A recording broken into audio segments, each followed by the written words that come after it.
이건 기적이 아니야. 한국 의료 시스템의 힘이지. 유럽 우주안보 싱크탱크 선임 분석가 올리버 베넷의 이 한마디에 런던 본부가 발칵 뒤집혔습니다. 심근경색으로 쓰러진 외국인을 한밤중에 헬기로 이송하고 4번의 심정지 위기를 모두 극복시킨 나라. 미국에서는 구급차 한 번 타는데 200만 원, 영국에서는 응급실 대기만 12시간이 걸리는 상황인데 말이죠. 한국? 거기가 뭘 안다고. 우주기술도 아직 초보 수준 아니야? 유럽 전문가들은 비웃었습니다. 한국의 의료 수준도 우주기술도 믿지 않았던 거죠. 그런데 48시간 만에 모든 게 뒤집혔습니다. 죽음의 문턱에서 돌아온 올리버가 목격한 건 누리호 발사 성공이었고, 더 충격적인 건 자신을 살린 게 바로 그 포기하지 않는 사람들이었다는 사실입니다. 대체 그날 밤 중환자실에서 무슨 일이 있었던 걸까요? 지금부터 한 외국인이 한국에서 경험한 2번의 기적, 그 전말을 공개합니다. 먼저 좋아요, 구독 꼭 눌러주시고, 지금 계신 곳을 말씀해 주시면 모든 행운이 그곳에 가득할 수 있도록 기운 보내드리겠습니다. 안녕하세요. 저는 올리버 베넷입니다. 유럽 우주안보 싱크탱크에서 선임 분석가로 일하고 있죠. 2025년 11월 런던 히드로 공항의 라운지에서 저는 차가운 커피를 한 모금 삼켰습니다. 유리창 너머로 겨울비가 활주로를 적시고 있었어요. 빗방울이 유리를 타고 흐르는 모습을 보면서 저는 이번 한국 출장이 그다지 달갑지 않다는 생각을 지울 수 없었습니다. 노트북 화면에는 이번 출장의 목적이 간단하게 정리되어 있었어요. 한국의 우주 발사체 기술 평가 및 관찰. 솔직히 말하면 저는 이 임무를 그다지 중요하게 생각하지 않았습니다. 한국의 우주 기술이라. 몇 년 전만 해도 그들은 발사체 개발 초기 단계에 머물러 있었잖아요. 물론 최근 몇 차례 성공적인 발사가 있었다는 보고는 받았지만 유럽이나 미국의 수십 년 경험과 비교하면 아직 갈 길이 멀다고 생각했어요. 동료인 제임스가 출국 전날 제게 말했던 게 기억납니다. 올리버, 이번 건 그냥 형식적인 거야. 가서 시설 둘러보고 몇 가지 질문하고 돌아와서 짧게 보고서 쓰면 돼. 그의 목소리에는 무심함이 배어 있었죠. 저 역시 고개를 끄덕이며 동의했습니다. 사실 저도 그렇게 생각했으니까요. 본국 국장님의 마지막 지시도 명확했어요. 과장 없이 200단어 정도면 충분하네. 객관적으로만 봐주게. 그 말을 들으면서 저는 이번 출장이 얼마나 형식적인 절차인지 다시 한번 확인했습니다. 누구도 한국에서 특별한 걸 기대하지 않았어요. 저 또한 마찬가지였죠. 라운지 의자에 앉아 커피를 마시면서 저는 한국에 대해 알고 있는 것들을 떠올려 봤습니다. K-팝, 반도체, 자동차. 문화와 제조업에서는 분명 두각을 나타내고 있지만 우주기술은 다른 차원의 문제죠. 수십 년의 축적된 기술력과 막대한 투자, 그리고 무엇보다 실패를 견뎌낼 수 있는 시간이 필요한 분야입니다. 한국이 그 모든 걸 단시간에 따라잡았을 리 없다고 생각했어요. 탑승 안내 방송이 나왔습니다. 저는 노트북을 닫고 가방을 챙겼어요.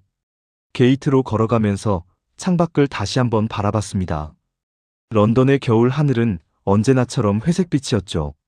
뭔가 무겁고 차가운 느낌이 가슴을 짓눌렀어요. 이번 출장이 끝나면 다시 이 익숙한 풍경으로 돌아올 거라는 생각이 들었습니다. 아무것도 변하지 않을 거예요. 비행기 문이 닫히는 소리가 들렸습니다. 좌석에 앉아 안전벨트를 매면서 저는 한국이라는 낯선 땅으로 향하고 있다는 사실을 실감했어요. 하지만 그건 그저 업무의 연장일 뿐이었습니다. 감정이 개입될 여지는 없었죠. 저는 분석가입니다. 냉정하게 관찰하고 객관적으로 기록하고 사실만을 보고하는 사람이에요. 비행기가 활주로를 미끄러지듯 달리기 시작했습니다. 점점 속도가 붙더니 어느 순간 바퀴가 지면에서 떨어졌어요. 창밖으로 런던의 불빛들이 점점 작아지며 멀어졌습니다. 저는 눈을 감았어요. 12시간 뒤면 서울에 도착할 겁니다. 그곳에서 저를 기다리고 있는 건 뭘까요? 그때 문득 이상한 느낌이 들었습니다. 마치 뭔가 중요한 게 시작되려는 것 같은, 설명할 수 없는 예감 같은 거였어요. 하지만 저는 그 느낌을 무시했습니다. 분석가에게 예감 따위는 필요 없으니까요. 필요한 건 오직 데이터와 사실뿐이죠. 비행기는 구름 위로 올라갔고 저는 그렇게 한국으로 향했습니다. 비행기는 순항고도에 접어들었습니다. 기내등이 어두워지고 승객들은 각자의 시간을 보내기 시작했어요. 저는 노트북을 열어 브리핑 파일을 꺼냈습니다. 한국의 우주 발사체 개발 히스토리가 화면에 펼쳐졌죠. 파일을 넘기면서 저는 과거 실패 기록들을 확인했습니다. 2009년 나로호 1차 발사 실패, 2010년 2차 발사 실패. 데이터는 냉정했어요. 실패율, 기술적 결함, 예산 초과. 숫자들은 제가 예상했던 것과 크게 다르지 않았습니다.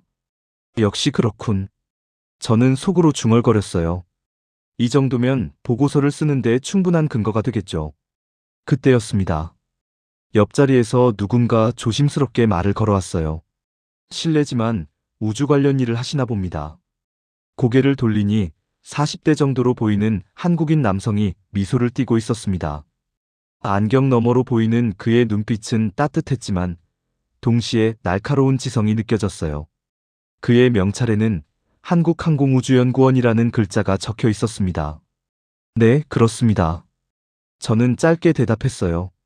사실 기내에서 누군가와 긴 대화를 나누고 싶지 않았거든요. 하지만 그는 제 화면을 힐끗 보더니 부드럽게 말을 이었습니다. 나로호 기록을 보고 계시네요. 우리에게는 아픈 기억이지만 동시에 소중한 교훈이기도 하죠. 저는 예의상 고개를 끄덕였습니다. 그가 계속 말했어요. 외국 분들은 종종 우리의 실패만 보시더라고요. 하지만 한국이 그 실패를 통해 얼마나 많이 배웠는지는 잘 모르시죠. 그의 목소리에는 자부심이 배어 있었습니다. 저는 조금 불편했어요. 실패를 미화하는 건 아니겠지만 객관적인 데이터는 여전히 실패가 실패라는 걸 보여주고 있었으니까요. 물론 실패에서 배우는 건 중요하죠. 저는 중립적인 어조로 대답했습니다. 하지만 우주 산업은 결국 성공률로 평가받는 분야 아닙니까? 그가 잠시 침묵했습니다. 그리고는 창밖을 바라보며 천천히 말했어요.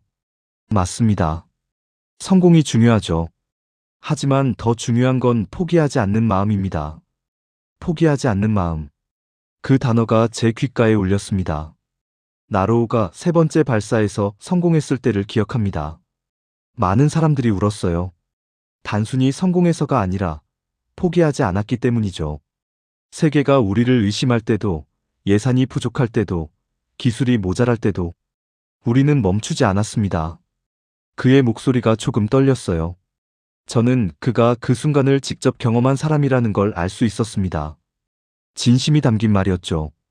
믿음이 있었으니까요. 우리가 할 수 있다는 믿음. 언젠가는 해낼 거라는 믿음. 저는 뭐라 대답해야 할지 몰랐습니다. 분석가로서 저는 믿음보다 데이터를 신뢰했거든요. 믿음은 주관적이고 측정 불가능한 것이니까요.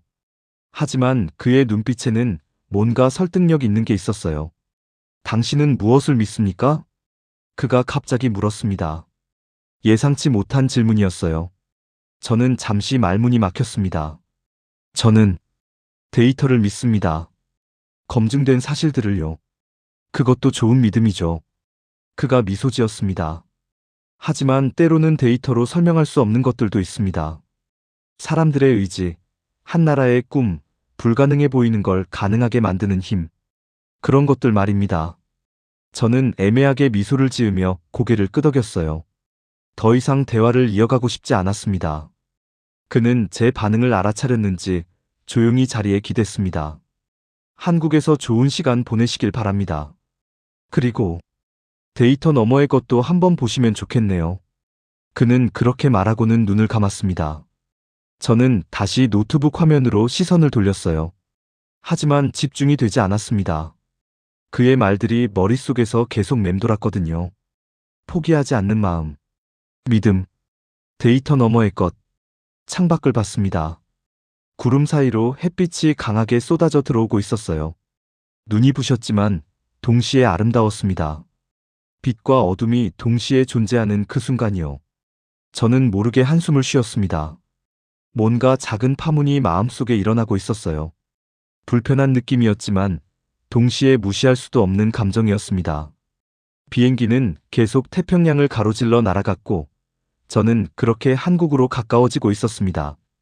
인천공항에서 고흥까지는 생각보다 먼 여정이었습니다. 고속버스를 타고 4시간을 달렸어요. 창밖으로 펼쳐진 한국의 풍경은 제가 상상했던 것과 달랐습니다. 서울의 고층 빌딩들이 점차 사라지고 논밭과 작은 마을들이 나타났죠. 오후 7시, 저는 마침내 고흥 버스터미널에 도착했습니다. 터미널을 나서자 바닷바람이 얼굴을 스쳤어요. 짭짤하고 차가운 바람이었습니다. 런던의 습한 바람과는 전혀 다른 느낌이었죠. 주변을 둘러봤어요. 작은 간판들, 좁은 골목길, 천천히 걸어가는 사람들. 모든 게 낯설고 조용했습니다. 택시를 타고 호텔로 향했어요. 기사님은 한국어로 뭔가 말씀하셨지만 저는 알아듣지 못했습니다. 그저 미소로 답할 뿐이었죠. 차창 밖으로 보이는 고흥의 밤 풍경은 소박했습니다. 화려한 네온사인 대신 따뜻한 가로등 불빛들이 거리를 밝히고 있었어요. 호텔에 도착했을 때 제 기대는 더 낮아졌습니다. 3층짜리 건물에 손으로 쓴 듯한 간판. 프론트 데스크에는 나이든 여성분이 앉아 계셨어요. 체크인을 하고 방으로 올라갔습니다.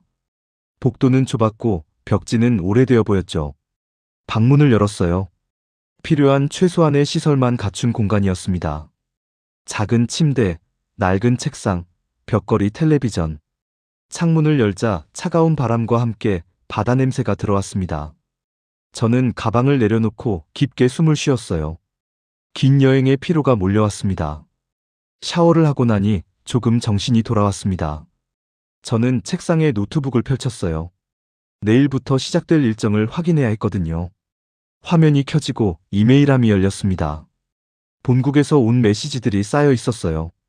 올리버, 누리호 발사 성공 가능성에 대한 객관적 분석 부탁하네. 한국의 기술력 평가 시 과거 실패 사례를 반드시 언급할 것. 실패 가능성에 대한 구체적인 데이터가 필요함. 감정 배제하고 팩트만 보고할 것. 저는 한숨을 쉬었습니다. 본국의 기대는 명확했어요. 그들은 한국의 성공을 원하지 않았습니다. 아니, 정확히 말하면 믿지 않았죠. 저 역시 마찬가지였고요. 누리호 관련 보고서를 열었습니다. 엔진 추력 데이터, 과거 발사 기록, 기술진 구성. 자료들을 하나씩 검토하기 시작했어요. 첫 번째 발사는 부분 성공, 두 번째 발사는 완전 성공. 데이터만 보면 나쁘지 않았습니다. 하지만 샘플 수가 너무 적었죠. 통계적으로 신뢰하기엔 부족했어요. 그때였습니다. 갑자기 가슴 한쪽이 답답해졌어요. 왼쪽 가슴 부위에서 미세한 통증이 느껴졌습니다. 저는 손으로 가슴을 눌러봤어요. 뭔가 이상했지만 심각해 보이진 않았습니다. 피곤해서 그렇겠지. 스스로에게 말하며 저는 통증을 무시했습니다. 긴 비행과 버스 이동, 낯선 환경. 당연히 몸이 피곤할 수밖에 없었죠. 물을 한 잔 마시고 다시 화면에 집중했습니다. 하지만 집중이 되지 않았어요. 통증은 사라지지 않고 계속 그 자리에 머물러 있었습니다. 날카롭진 않았지만 무언가 잘못되었다는 신호 같았어요. 저는 노트북을 닫았습니다. 창밖을 봤어요. 고흥의 밤은 고요했습니다. 멀리서 파도 소리가 들렸죠. 규칙적이면서도 끝없는 그 소리를 듣고 있자니 갑자기 외로움이 밀려왔습니다. 저는 이 낯선 땅에서 혼자였어요. 아무도 제가 여기 있다는 걸 신경 쓰지 않았죠. 다시 가슴이 조였습니다. 이번엔 조금 더 강했어요. 저는 침대에 누웠습니다. 천장을 바라보며 깊게 숨을 쉬었죠. 불안한 예감이 스쳤습니다. 뭔가 잘못될 것 같은 설명할 수 없는 느낌이었어요. 하지만 저는 그 느낌을 밀어냈습니다. 분석가는 예감이 아니라 데이터로 판단해야 하니까요. 내일 아침이면 괜찮아질 거라고 스스로를 설득했습니다. 노트북 화면이 절전 모드로 꺼졌고 방은 어둠에 잠겼습니다. 저는 눈을 감았지만 쉽게 잠들 수 없었어요. 가슴의 통증은 여전했고 파도 소리는 계속 들려왔습니다. 그렇게 고흥에서의 첫 밤이 깊어갔습니다. 다음 날 아침 저는 일찍 일어났습니다. 가슴의 통증은 여전했지만 무시할 만한 수준이었어요. 샤워를 하면서 따뜻한 물이 몸을 적시자 조금 나아지는 것 같았습니다. 역시 피로 때문이었나 보다. 저는 그렇게 스스로를 안심시켰죠. 샤워를 마치고 수건으로 머리를 말리며 방문을 열었습니다. 복도로 나가려던 순간이었어요. 갑자기 가슴 깊숙한 곳에서 뭔가가 꽉 조이기 시작했습니다. 처음엔 체한 것 같았어요. 아침을 거르고 샤워를 해서 그런가 싶었죠. 하지만 이내 그 느낌이 달라졌습니다. 단순한 불편함이 아니었어요. 누군가 제 심장을 주먹으로 쥐어짜는 듯한 압박감이었습니다. 신음이 저절로 나왔어요. 저는 벽을 짚었습니다. 숨이 가빠졌죠. 공기가 제대로 들어오지 않는 것 같았어요. 마치 물속에 잠긴 것처럼 답답했습니다. 다리에 힘이 빠지기 시작했습니다. 무릎이 꺾이는 게 느껴졌어요. 저는 필사적으로 벽을 붙잡았지만 소용없었습니다. 시야가 흐려졌죠. 복도의 형광등 불빛이 점점 멀어지는 것 같았어요. 손에 들고 있던 스마트폰이 미끄러졌습니다. 바닥에 떨어지는 소리가 들렸어요. 딱. 차갑고 단단한 소리였습니다. 그 소리가 마치 제 의식이 끊어지는 신호처럼 느껴졌죠. 주변 소리들이 이상하게 들렸습니다. 에코처럼 울리면서 동시에 멀어졌어요. 누군가의 발소리, 문 여는 소리, 비명 같은 목소리. 모든 게 느리고 왜곡되어 들렸습니다. 손님, 손님. 여자 목소리가 들렸어요. 호텔 직원인 것 같았지만 확실하지 않았습니다. 저는 대답하고 싶었지만 입이 움직이지 않았어요.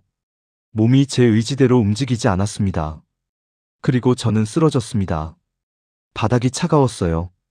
뺨에 닿은 타일의 냉기가 또렷하게 느껴졌습니다. 이상하게도 그 순간 제 머릿속은 혼란스러웠어요.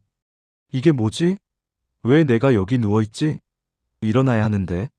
하지만 몸은 말을 듣지 않았습니다. 119요. 빨리 119 불러주세요. 직원의 절규가 들렸습니다. 공포에 질린 목소리였어요. 발소리들이 사방에서 들려왔죠. 여러 사람이 모여드는 것 같았습니다.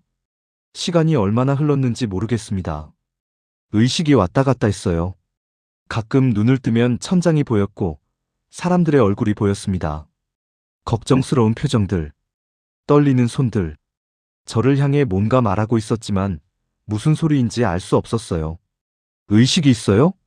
숨은 쉬고 계세요? 구급차 언제 와요? 단편적인 말들만 귓가에 스쳤습니다.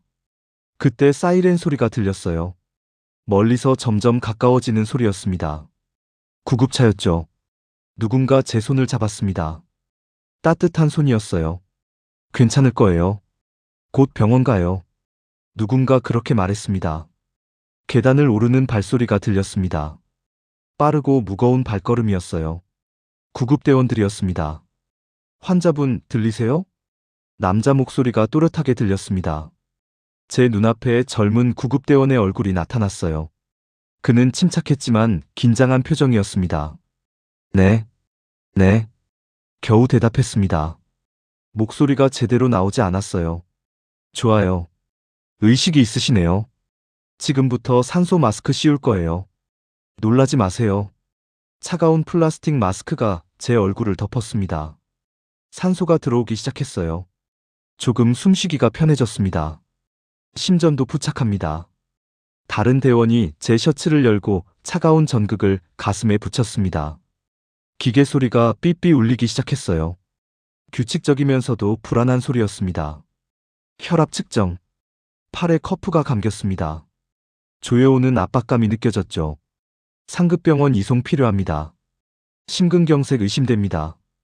구급대원의 목소리가 무전기를 통해 어딘가로 전달되었습니다. 심근경색. 그 단어가 제 머릿속에서 울렸어요. 심장마비. 죽을 수도 있다는 뜻이었습니다. 두려움이 밀려왔습니다. 진짜 두려움이었어요. 데이터로 분석할 수 없는, 통제할 수 없는 공포였습니다.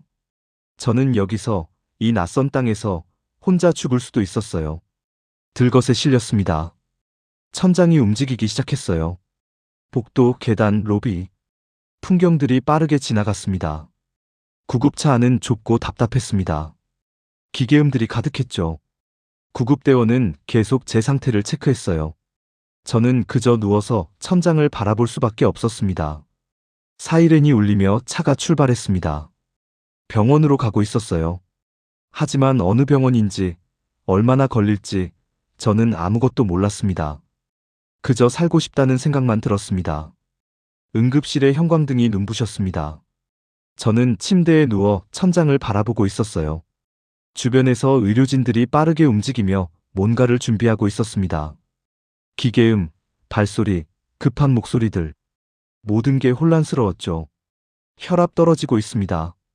간호사의 목소리가 들렸어요. 긴박했습니다. 심전도 패턴 불안정합니다. ST 분절 상승 지속되고 있어요. 의사 선생님이 제 차트를 보며 빠르게 판단을 내렸습니다. 젊은 의사였지만 눈빛은 날카로웠어요. 이 환자 여기서 수술할 수 없어요. 즉시 상급병원 이송 필요합니다. 그가 주변 의료진에게 말했습니다. 화순전남 대병원으로 헬기 이송 준비하세요.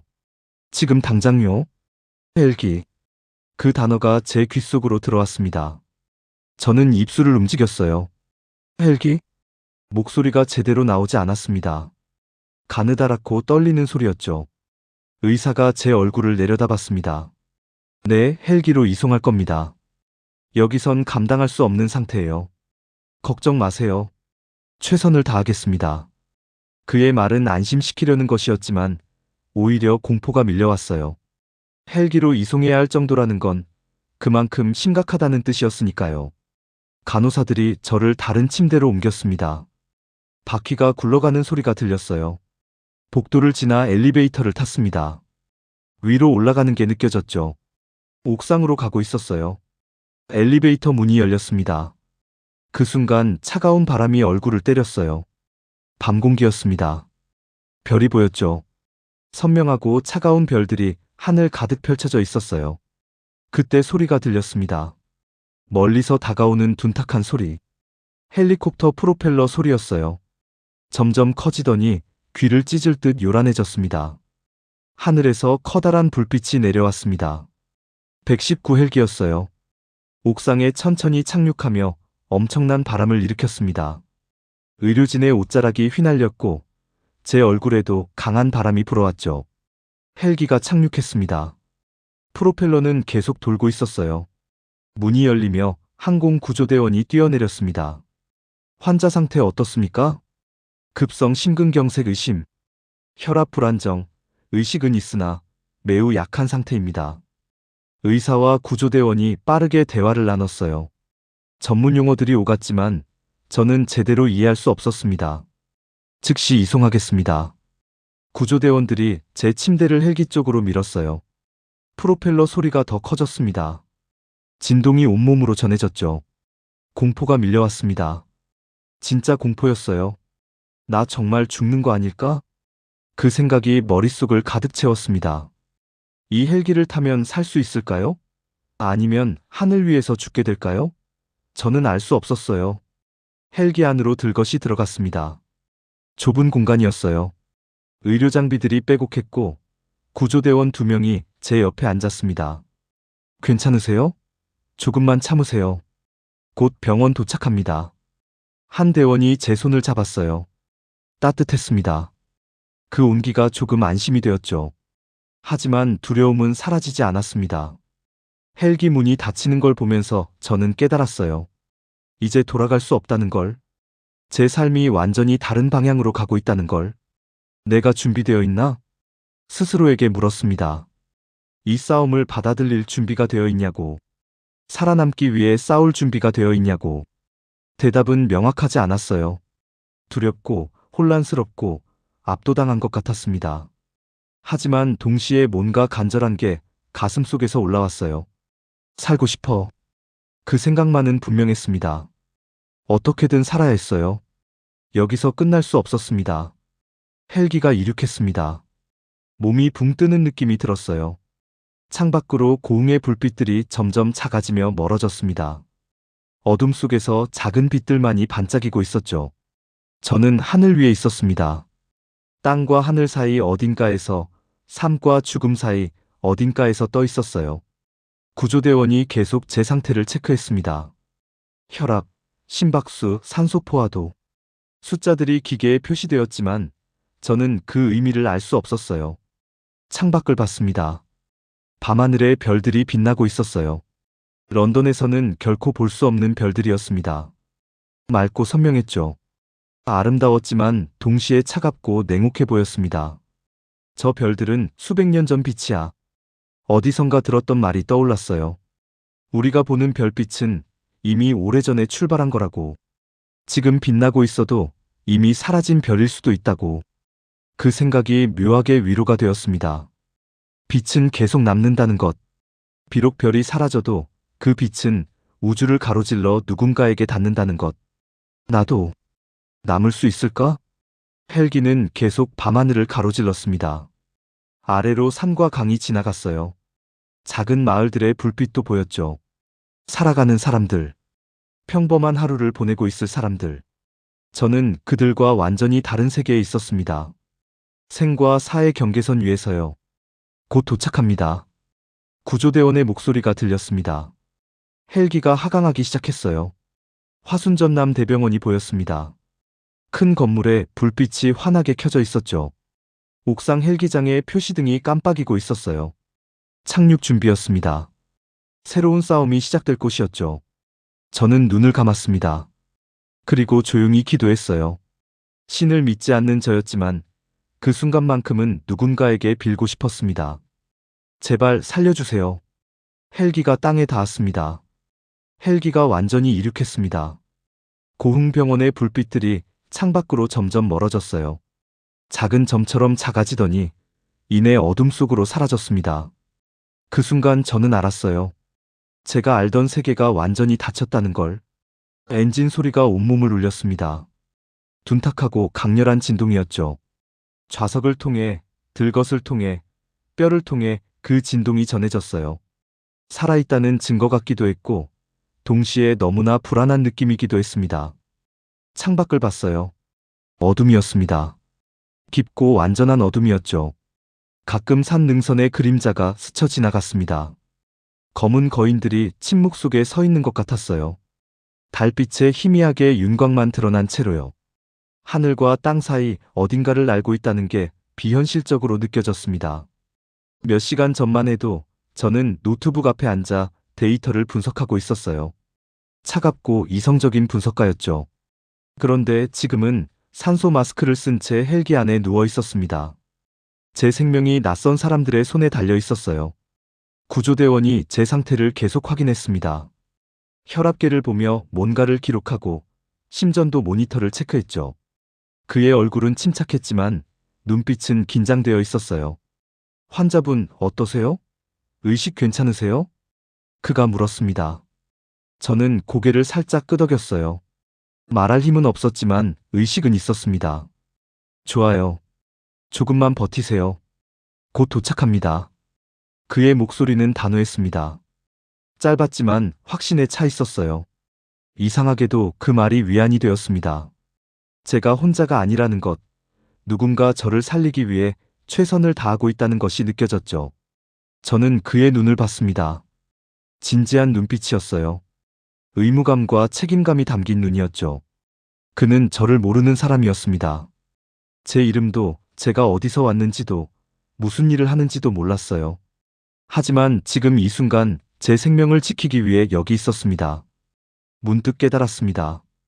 제가 그토록 냉소적으로 바라보던 이 나라, 한국이 지금 저를 살리기 위해 움직이고 있다는 걸. 119 구급대, 헬기 조종사, 의료진 모두가 한 외국인의 생명을 구하기 위해 밤하늘을 가르며 달리고 있었어요. 가슴이 뭉클해졌습니다. 통증 때문이 아니었어요. 다른 감정이었습니다. 감사함 같은 거였죠. 아직 제대로 말로 표현할 순 없었지만 뭔가 따뜻한 게 가슴속에서 일어나고 있었어요. 헬기가 흔들렸습니다.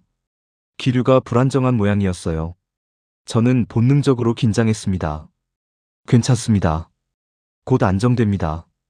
구조대원이 제 어깨를 가볍게 눌렀어요. 안심시키려는 제스처였죠. 실제로 곧 헬기는 안정을 되찾았습니다. 창밖을 다시 봤어요. 멀리 불빛들이 보이기 시작했습니다. 작은 마을의 불빛들이었죠. 한국의 어느 지역인지는 몰랐지만 그 불빛들이 아름다웠어요. 어둠 속에서 빛나는 인간의 흔적들. 저 불빛 아래에도 누군가 살고 있겠지. 가족들과 저녁을 먹고 있을까요? 아니면 늦은 시간까지 일하고 있을까요? 평범한 일상을 살아가고 있을 그 사람들. 저는 그들의 머리 위 하늘을 지나가고 있었어요. 불안이 조금씩 가라앉았습니다. 여전히 두려웠지만 동시에 이상한 평온함도 느껴졌어요. 제가 통제할 수 없는 상황이었으니까요. 제가 할 수 있는 건 그저 버티는 것뿐이었습니다. 저기 보이십니까? 저기가 화순전남 대병원입니다. 구조대원이 창밖을 가리켰어요. 저는 고개를 돌렸습니다. 멀리 큰 건물이 보였어요. 불빛이 환하게 켜져 있었죠. 다른 건물들보다 훨씬 컸습니다. 희망이 보였습니다. 구체적인 희망이었어요. 저 병원에 가면 살 수 있을지도 모른다는. 헬기가 방향을 바꿨습니다.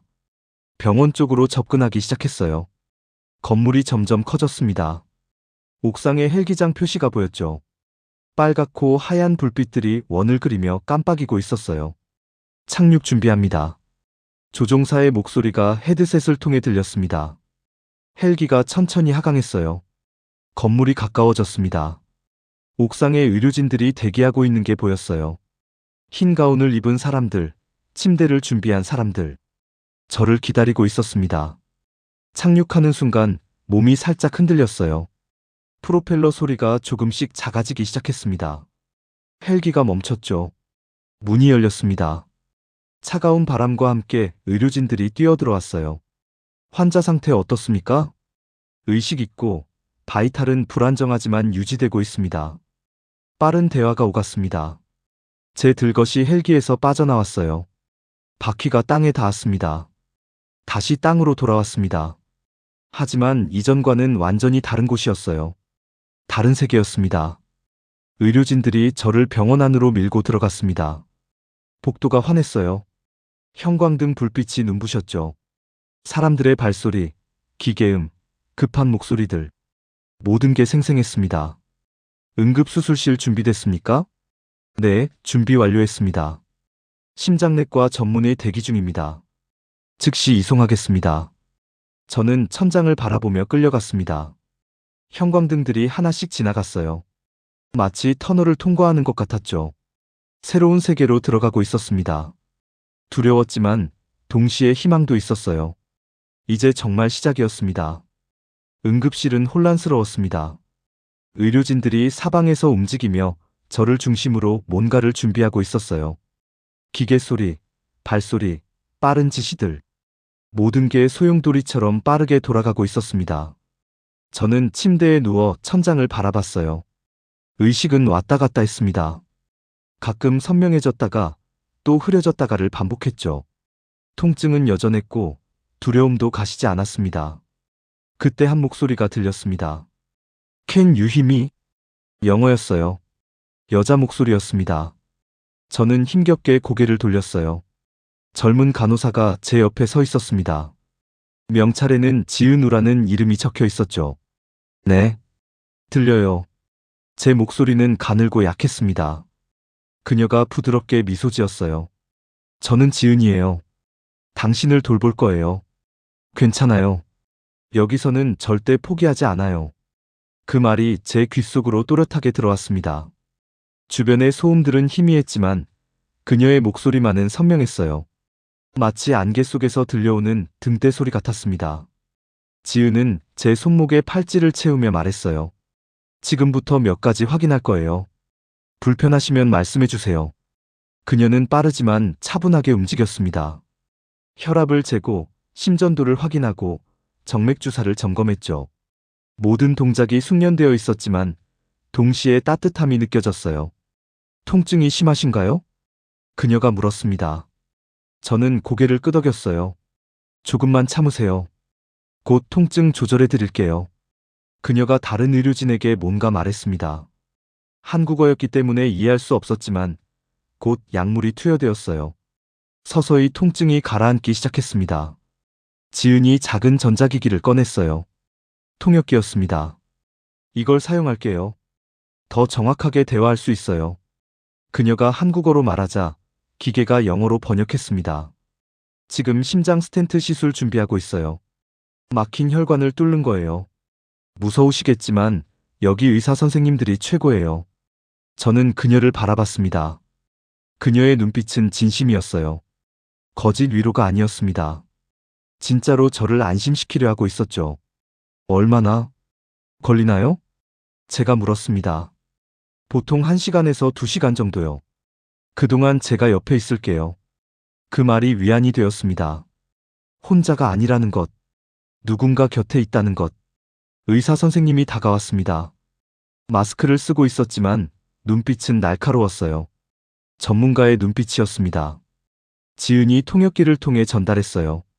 의사 선생님께서 설명하실 거예요. 의사가 한국어로 말하기 시작했고 통역기가 번역했습니다. 환자분, 지금 상태가 위중합니다. 관상동맥이 막혀서 심근경색이 발생했어요. 즉시 시술해야 합니다. 동의하시겠습니까? 저는 망설이지 않았어요. 네, 해주세요. 의사가 고개를 끄덕였습니다. 최선을 다하겠습니다. 그가 떠나고 지은이 다시 제 곁으로 왔어요. 그녀는 제 손을 가볍게 잡았습니다. 무서우시죠? 저는 솔직하게 대답했어요. 네. 정말 무서워요. 당연해요. 누구나 그럴 거예요. 그녀의 손이 따뜻했습니다. 그 온기가 제 팔을 타고 올라오는 것 같았어요. 하지만 여기 있는 모든 사람들이 당신을 살리기 위해 최선을 다할 거예요. 저도 포함해서요. 그녀가 말했습니다. 목소리에 확신이 담겨 있었어요. 저는 그녀를 봤습니다. 처음 만난 사람이었어요. 제 이름도 잘 모를 거예요. 제가 어디서 왔는지, 무슨 일을 하는지도 모르죠.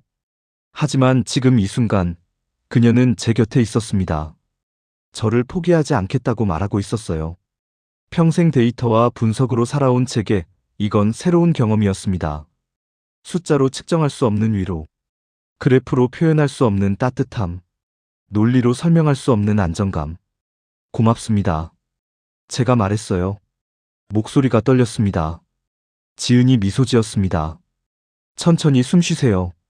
그게 지금 가장 중요해요. 저는 그녀의 말대로 천천히 숨을 쉬었습니다. 들이쉬고 내쉬고 반복했죠. 주변이 다시 바빠지기 시작했어요. 시술 준비가 끝나가는 모양이었습니다. 이제 시술실로 이동할 거예요. 지은이 말했습니다. 침대가 움직이기 시작했어요. 복도를 지나며 천장의 형광등들이 지나갔습니다. 하나, 둘, 셋. 셀 수 없이 많은 불빛들이었죠. 시술실 문이 열렸습니다. 차가운 공기가 느껴졌어요. 큰 기계들이 있었고 의료진들이 준비하고 있었습니다. 여기까지만 갈 수 있어요. 지은이 말했습니다. 저는 불안해졌어요. 그녀가 없으면 더 무서울 것 같았거든요. 그녀가 제 손을 꼭 쥐었습니다. 시술 끝나면 바로 올게요. 약속해요. 그 약속이 진심이라는 걸 알았습니다.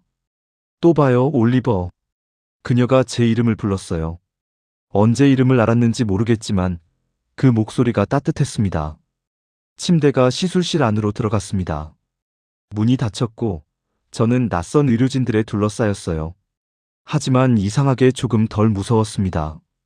지은의 말이 계속 귓가에 맴돌았거든요. 여기서는 절대 포기하지 않아요. 저는 눈을 감았습니다. 그리고 믿기로 했어요.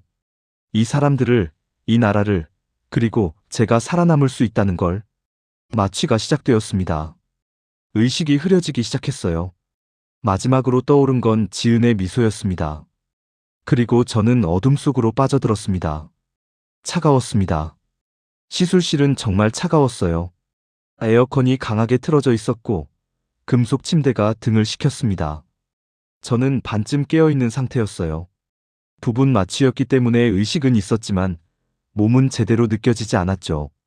천장에 큰 조명이 눈부셨습니다. 동그란 수술등이 여러 개 모여 있었어요. 마치 거대한 눈들이 저를 내려다보는 것 같았습니다. 환자 준비 완료했습니다. 누군가 말했어요. 한국어였지만 어조로 뭔가 확인하는 말이라는 걸 알 수 있었습니다. 시작하겠습니다. 또 다른 목소리가 들렸습니다. 더 깊고 권위 있는 목소리였어요. 박현수 교수님이었습니다. 나중에 안 사실이지만 그분은 이 병원의 심장내과 최고 전문이었죠. 제 오른쪽 팔목에서 뭔가 느껴졌습니다. 차갑고 축축한 액체가 피부에 발라지는 느낌이었어요. 소독약이었습니다. 국소 마취 시작합니다. 찌릿한 통증이 팔목을 찔렀습니다. 주사였어요. 하지만 곧 그 부위가 무감각해졌죠. 저는 옆에 있는 큰 모니터를 봤습니다. 화면에 뭔가 나타나기 시작했어요. 검은 배경에 하얀 선들이 움직이고 있었습니다. 혈관이었어요. 제 혈관이었죠. 카테터 삽입합니다. 박 교수님의 목소리였습니다. 침착하고 정확했어요. 팔목에서 이상한 압박감이 느껴졌습니다. 아프진 않았지만 뭔가 들어오는 게 느껴졌어요. 카테터였습니다. 가느다란 관이 제 동맥을 통해 들어가고 있었죠. 모니터를 봤습니다. 하얀 선이 천천히 움직이고 있었어요. 팔에서 시작해서 위로 올라가고 있었습니다. 심장을 향해서요. 숨이 막혔습니다. 제 몸속을, 제 혈관을 직접 보고 있었어요. 평생 데이터와 그래프로만 세상을 봐온 제가 지금은 제 자신의 내부를 실시간으로 보고 있었습니다. 관상동맥 접근 중입니다. 누군가 말했어요. 화면이 바뀌었습니다. 더 복잡한 혈관들이 나타났어요. 가지처럼 뻗어있는 선들이었습니다. 심장의 관상동맥이었죠. 그때 박 교수님이 뭔가 지적했습니다. 여기, 이 부위 보이시죠? 화면의 한 부분이 다른 곳보다 좁았어요. 아니, 거의 막혀 있었습니다. 혈관이 실처럼 가늘게 보였죠. 90% 이상 협착입니다. 다른 의사가 말했습니다. 목소리에 긴장감이 묻어났어요. 90%. 제 혈관의 90%가 막혀 있었다는 뜻이었습니다. 그제야 제가 얼마나 위험한 상태였는지 실감했어요. 풍선 확장 준비하겠습니다. 박 교수님이 말했습니다. 모니터에서 작은 풍선 같은 게 나타났어요. 막힌 부위로 천천히 이동했습니다. 그리고 부풀어 오르기 시작했죠. 가슴에서 이상한 압박감이 느껴졌습니다. 아프진 않았지만 뭔가 밀리는 느낌이었어요. 풍선이 막힌 혈관을 넓히고 있었던 겁니다. 확장 완료. 스텐트 삽입 준비합니다. 숨을 참았습니다. 가장 중요한 순간이라는 걸 알 수 있었어요. 화면에 작은 그물망 같은 게 나타났습니다. 스텐트였어요. 금속으로 만들어진 작은 관이었죠. 그게 천천히 막혔던 부위로 이동했습니다. 스텐트 위치 확인. 좋습니다. 삽입합니다. 클릭. 작은 소리가 들렸어요. 아니, 들린 것 같았습니다. 실제론 소리가 없었을 수도 있지만 제 머릿속에서는 분명히 뭔가 딸깍 소리가 났어요. 화면을 봤습니다. 스텐트가 혈관 안에 자리 잡았어요. 그리고 그 순간이었습니다. 막혔던 혈관으로 피가 흐르기 시작했습니다. 모니터의 색이 바뀌었어요. 어두웠던 부분이 밝아졌습니다. 혈류가 회복된 거였죠.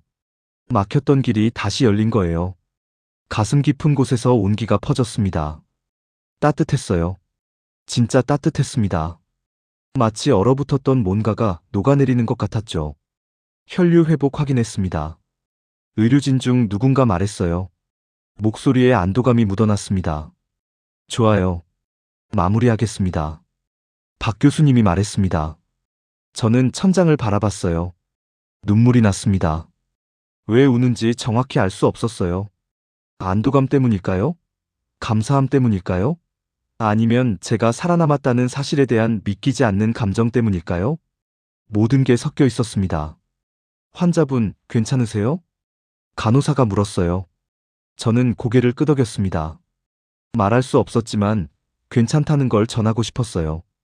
카테터가 천천히 빠져나왔습니다. 팔목의 압박감이 사라졌죠. 거즈가 상처 부위에 대어지고 꽉 눌렸습니다. 시술 완료했습니다. 중환자실로 이송 준비하세요. 박 교수님의 목소리였습니다. 의료진들이 움직이기 시작했어요.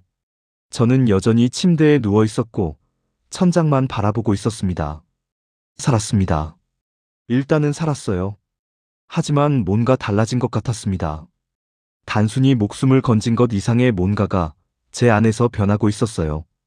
아직 정확히 뭔지 알 수 없었지만요. 침대가 움직이기 시작했습니다. 시술실 문이 열렸고 저는 다시 복도로 나왔어요. 형광등 불빛들이 또 지나갔습니다. 하나, 둘, 셋. 이번엔 그 불빛들이 희망처럼 보였습니다. 중환자실로 가고 있었어요. 거기서 회복할 거예요. 천천히, 조금씩. 하지만 저는 알고 있었습니다. 이게 끝이 아니라는 걸. 또 다른 고비가 올 거라는 걸. 그래도 괜찮았습니다. 지금 이 순간만큼은요. 저는 살아 있었으니까요. 중환자실은 고요했습니다. 아니, 정확히는 고요하지 않았어요. 기계음들이 끊임없이 울리고 있었죠. 삐, 삐, 삐. 심전도 모니터의 규칙적인 소리. 쉭, 쉭. 산소 공급 장치의 숨소리. 그 소리들이 새벽의 정적을 채우고 있었습니다. 저는 침대에 누워 있었어요. 몸을 움직일 수 없었습니다. 온몸에 선들이 연결되어 있었죠. 정맥주사, 심전도 전극, 산소 모니터. 마치 기계의 일부가 된 것 같았어요. 의식은 몽롱했습니다. 깨어있는 건지 꿈을 꾸는 건지 구분이 안 됐어요. 시간 감각도 사라졌습니다. 몇 시간이 흘렀는지, 며칠이 지났는지 알 수 없었죠. 하지만 한 가지는 분명했습니다. 저는 살아 있었어요. 가슴의 통증은 많이 가라앉았습니다. 여전히 불편했지만 전처럼 죽을 것 같은 고통은 아니었어요. 약물이 효과를 보고 있었죠. 창문 너머로 희미한 빛이 들어왔습니다. 새벽이었나 봐요. 아직 해가 뜨기 전이었지만 하늘이 조금씩 밝아지고 있었습니다. 문이 조용히 열렸어요. 의사 선생님이 들어왔습니다. 박현수 교수님이었죠. 그분은 차트를 확인하며 제 옆으로 다가왔어요. 깨어 계시네요. 그분이 말했습니다.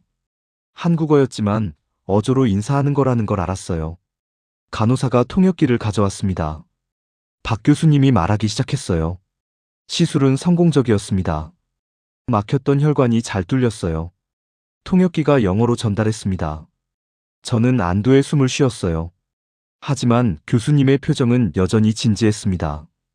그런데 그분이 잠시 멈췄어요. 뭔가 중요한 말을 하려는 것 같았습니다. 앞으로 18시간이 고비입니다. 그 말이 제 귓속으로 들어왔습니다. 18시간. 고비. 심근경색 후 첫 24시간이 가장 위험합니다. 부정맥이 올 수도 있고 재발할 수도 있어요. 계속 모니터링 하겠지만 환자분도 조금이라도 이상하면 바로 말씀해 주세요. 공포가 다시 밀려왔습니다. 살았다고 생각했는데 아직 끝이 아니었어요. 여전히 죽음의 그림자가 제 곁을 맴돌고 있었습니다. 교수님이 제 어깨를 가볍게 두드렸어요. 하지만 잘 버티고 계세요. 계속 이렇게만 해주시면 괜찮을 겁니다.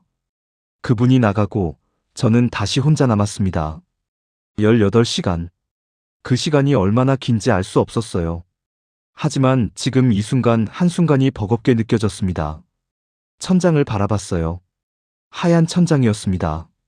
아무 특징 없는 평범한 천장이었죠. 그걸 보고 있자니 문득 런던의 제 아파트가 떠올랐습니다. 그곳의 천장도 하였어요. 매일 아침 눈을 뜨면 보던 천장이었죠. 그때는 당연하게 느껴졌던 일상들이었습니다. 일어나서 커피 마시고, 출근하고, 데이터 분석하고, 퇴근하고, 잠들고. 반복되는 하루들이었어요. 지루하다고 생각했었죠. 의미 없다고 느꼈었습니다. 하지만 지금은 그 평범한 일상이 간절했어요. 다시 그곳으로 돌아갈 수 있을까요?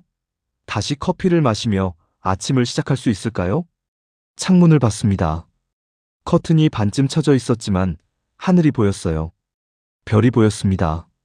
희미하게 깜빡이는 별 하나가요. 헬기에서 봤던 밤하늘이 떠올랐습니다. 그때도 별들이 빛나고 있었죠. 저는 생과 사의 경계에서 그 별들을 봤었어요. 지금도 마찬가지였습니다. 여전히 경계선 위에 있었어요. 하지만 뭔가 달라진 게 있었습니다. 살고 싶다. 그 생각이 명확하게 들었어요. 이전보다 훨씬 더 강렬하게요. 단순히 죽기 싫다는 공포가 아니었습니다. 진짜로 살고 싶다는 욕망이었어요. 다시 런던으로 돌아가고 싶었습니다. 다시 평범한 하루를 살고 싶었어요. 커피를 마시고 사람들과 이야기하고 웃고 걷고 숨 쉬고 싶었습니다. 데이터가 알려준 게 아니었어요. 논리가 결론 내린 게 아니었습니다. 분석 매뉴얼에 적힌 것도 아니었죠. 이건 제 안에서 올라온 거였습니다. 본능이었어요. 살아있는 생명으로서의 본능이었습니다. 나는 살아야 해. 스스로에게 말했습니다. 조용히 하지만 단호하게요. 18시간을 버텨야 해. 그 이후도 버텨야 해. 계속 살아있어야 해. 결심이었습니다. 진짜 결심이었어요. 평생 저는 결정을 내릴 때 데이터에 의존했습니다. 숫자를 보고 그래프를 분석하고 확률을 계산했죠. 감정은 배제했어요. 본능은 무시했습니다. 하지만 지금 이 순간 제가 내린 결정은 그 어떤 데이터에도 기반하지 않았어요. 순전히 제 의지였습니다. 제 마음이었죠. 창밖의 별이 점점 희미해졌습니다. 하늘이 밝아지고 있었어요. 새벽이 지나가고 있었습니다. 저도 이 밤을 지나갈 거예요. 18시간을 버틸 겁니다. 그리고 그 이후도요. 기계음이 계속 울렸습니다. 삐, 삐, 삐. 제 심장이 뛰고 있다는 증거였어요. 살아있다는 증거였죠. 저는 그 소리에 집중했습니다. 규칙적이고 안정적인 리듬이었어요. 제 생명의 리듬이었습니다. 계속 뛰어. 멈추지 마. 나는 살아야 하니까. 마음속으로 제 심장에게 말했어요. 문이 열리며 간호사가 들어왔습니다. 지은이었어요. 그녀가 약속대로 돌아온 거였죠. 안녕하세요, 올리버. 어떠세요? 그녀가 미소 지으며 물었습니다. 살아있어요. 저는 대답했습니다. 목소리가 조금 나아진 것 같았어요. 좋아요. 그게 가장 중요하죠. 그녀가 제 상태를 체크하기 시작했어요. 익숙한 손길이었습니다.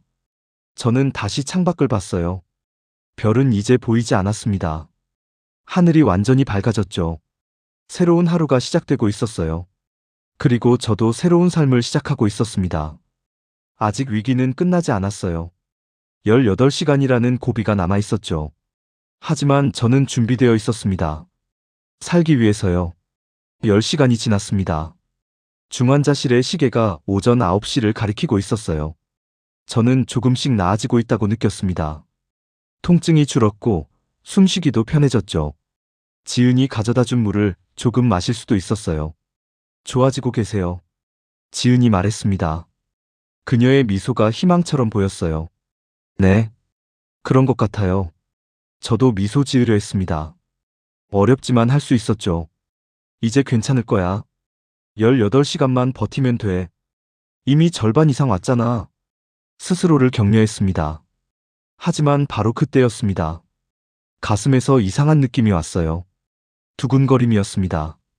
아니, 정확히는 두근거림보다 더 불규칙한 거였죠. 심장이 박자를 놓친 것 같았어요. 쿵, 쿵쿵, 쿵, 쿵쿵쿵. 리듬이 엉망이었습니다. 지은. 제가 불렀어요. 목소리가 떨렸습니다. 그녀가 바로 알아챘어요. 뭐가 불편하세요? 심장이. 이상해요. 그 말을 하자마자 모니터에서 경고음이 울리기 시작했습니다. 삐삐삐삐삐삐. 날카롭고 긴급한 소리였어요. 지은의 얼굴이 긴장으로 굳어졌습니다. 그녀가 모니터를 확인했어요. 부정맥입니다. 의사 선생님 호출하세요. 다른 간호사가 급히 뛰어나갔습니다. 순식간에 병실이 바빠졌어요. 의료진들이 사방에서 달려왔습니다. 박현수 교수님도 들어왔죠. 환자 상태? 심실성 부정맥 발생했습니다. 혈압 떨어지고 있어요. 숫자들이 오갔습니다. 하지만 저는 제대로 이해할 수 없었어요. 가슴이 계속 이상했습니다. 뛰다가 멈췄다가 또 갑자기 빨리 뛰었다가 제어할 수 없었어요. 산소농도 올려요. 약물 투여 준비합니다. 의료진들이 빠르게 움직였습니다. 공포가 밀려왔습니다. 또다시요. 나아지는 줄 알았는데 다시 무너지고 있었어요. 안 돼. 이럴 수 없어. 나는 살기로 했잖아. 하지만 제 몸은 제 의지와 상관없이 무너지고 있었습니다. 혈압계 숫자가 떨어졌어요. 90, 85, 80. 혈압 계속 하강 중입니다. 간호사의 목소리에 긴박함이 묻어났어요. 박 교수님이 빠르게 지시했습니다. 아미오다론 투여하세요. 승합제 준비하고요. 주사가 정맥주사 라인을 통해 들어왔습니다. 차가운 액체가 혈관을 타고 흐르는 게 느껴졌어요. 지은이 제 손을 잡았습니다. 꽉 쥐었어요. 올리버, 저 봐요. 괜찮을 거예요. 우리가 여기 있어요. 그녀의 목소리가 들렸지만 멀게 느껴졌습니다. 의식이 흐릿해지고 있었어요. 시야가 좁아졌습니다. 터널처럼요. 주변이 어두워지고 중심만 보였죠. 다시 죽는 건가? 그 생각이 스쳤습니다. 환자 의식 저하됩니다. 누군가 소리쳤어요. 에피네프린 준비. 더 많은 약물이 투여되었습니다. 저는 천장을 바라봤어요. 형광등이 점점 희미해졌습니다. 소리들도 멀어졌죠. 하지만 지은의 손은 여전히 제 손을 잡고 있었어요. 그 온기만은 또렷하게 느껴졌습니다. 놓지 마. 제발 놓지 마. 마음속으로 외쳤습니다. 모니터 소리가 변했어요. 삐삐삐. 삐. 삐삐. 불규칙했습니다. 리듬 회복 시도합니다. 박 교수님의 목소리였습니다. 뭔가 가슴에 대어졌어요. 차갑고 단단한 거였습니다. 제세동 준비. 클리어. 전기 충격이 왔습니다. 콰직. 제 몸이 침대에서 떠올랐다가 떨어졌어요. 엄청난 충격이었습니다. 번개를 맞은 것 같았죠. 모니터를 봤습니다. 아직도 불규칙했어요. 다시. 클리어. 두 번째 충격이 왔습니다. 콰직. 또다시 몸이 튀어올랐어요. 모든 근육이 수축했습니다. 그리고 삐, 삐, 삐. 모니터 소리가 안정되기 시작했습니다. 리듬 회복했습니다. 간호사가 외쳤어요. 혈압 상승 중입니다. 90, 95, 빼. 안도의 목소리들이 들렸습니다. 저는 숨을 크게 들이켰어요. 공기가 폐를 가득 채웠습니다. 살아있다는 느낌이었죠. 박 교수님이 제 이마를 짚었습니다. 잘 버텼어요. 이제 괜찮을 겁니다. 그분의 손이 떨리고 있었어요. 긴장했었다는 증거였죠. 지은이 여전히 제 손을 잡고 있었습니다. 그녀의 눈에 눈물이 맺혀 있었어요. 정말 무서웠어요. 그녀가 속삭였습니다. 저도 무서웠어요. 진짜 무서웠습니다. 의료진들이 천천히 흩어졌습니다. 위기가 지나간 거였죠. 하지만 저는 알았어요. 이게 끝이 아니라는 걸. 제 몸속에는 여전히 적이 있었습니다. 언제든 다시 공격할 수 있는 적이요. 심장이었습니다. 제 자신의 심장이 저를 공격하고 있었어요. 창밖을 봤습니다. 해가 중천에 떠 있었어요. 밝은 낮이었습니다. 어디선가 누리호 발사 준비가 계속되고 있을 거예요. 사람들은 각자의 일상을 살아가고 있겠죠. 하지만 이 병실에서는 다른 전쟁이 벌어지고 있었습니다. 보이지 않는 전쟁이요. 저는 그 전쟁의 한가운데에 있었어요. 지은이 물을 가져다 줬습니다. 조금씩 마셔요. 저는 천천히 물을 마셨습니다. 차갑고 깨끗했어요. 고마워요. 그녀에게 말했습니다. 천만에요. 제가 여기 있을게요. 그녀가 의자를 당겨 제 옆에 앉았어요. 저는 눈을 감았습니다. 피곤했어요. 너무나 피곤했습니다. 하지만 잠들 수 없었어요. 두려웠거든요. 잠들면 다시 깨어나지 못할 것 같아서요. 자도 돼요. 제가 지켜볼게요. 지은이 말했습니다. 마치 제 마음을 읽은 것처럼요. 정말 괜찮을까요? 제가 물었습니다. 네. 저를 믿어요. 그녀의 목소리에 확신이 담겨 있었어요. 저는 천천히 눈을 감았습니다. 기계음이 계속 울렸습니다. 삐, 삐, 삐. 규칙적인 소리였어요.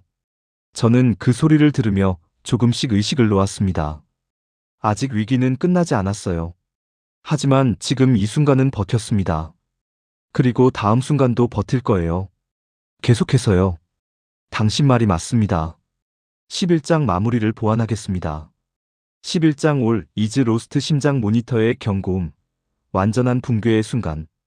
밤이었습니다. 깊은 밤이었어요. 중환자실의 조명이 낮아져 있었죠. 다른 환자들은 모두 잠든 것 같았습니다. 고요했어요. 너무나 고요했습니다.